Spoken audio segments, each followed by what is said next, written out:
I'll be famous one day. But for now, I'm stuck in middle school with a bunch of morons.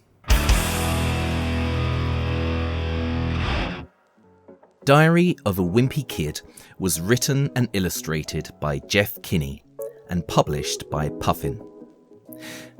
Okay, hang on a minute. What's happened to this library book? I mean, look at it. It looks like someone took it into the shower. Don't take library books into the shower. Treat them nicely. All right, continue. It is about 11-year-old Greg Heffley, his family, and his best friend, Rowley. Every day, Greg goes to school and worries about girls, the big kids, and whether anyone is going to make him look silly. One day, he plays a trick on some smaller children, but his friend Rowley gets into trouble for it. Soon, Rowley has a new best friend, and Greg is wondering what he should do. Diary of a Wimpy Kid is a graphic novel, which means the pictures and words work together to tell the story. It is written as a diary and covers a year in Greg's life.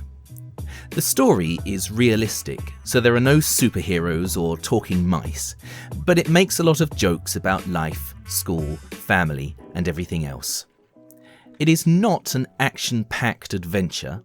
Most of what happens is quite normal, but because Greg is an interesting character, we are interested in reading about him. I loved this book. It is laugh-out-loud funny and really enjoyable to read. There were so many situations that I remember from school.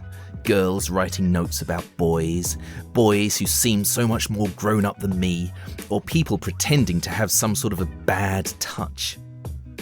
The English is not too easy. Some of the words and things will be strange to young people in Hong Kong, but the story is very simple, so overall it is easy to read. I think it is about friendship and growing up and how difficult it can be to be 11. I remember it well. Here are my ratings.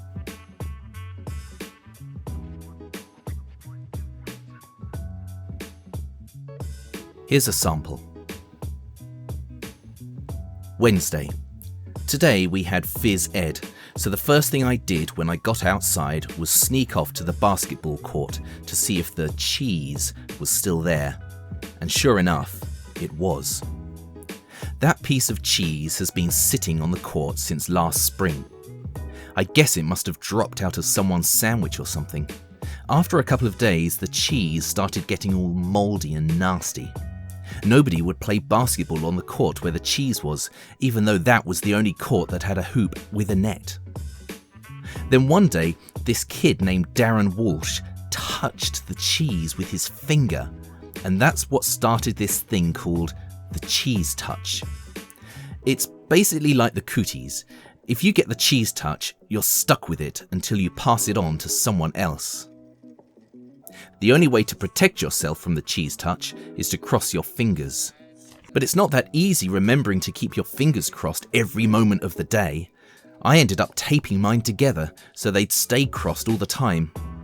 I got a D in handwriting, but it was totally worth it. This one kid named Abe Hall got the cheese touch in April, and nobody would even come near him for the rest of the year. This summer, Abe moved away to California and took the cheese touch with him. I just hope someone doesn't start the cheese touch up again, because I don't need that kind of stress in my life anymore.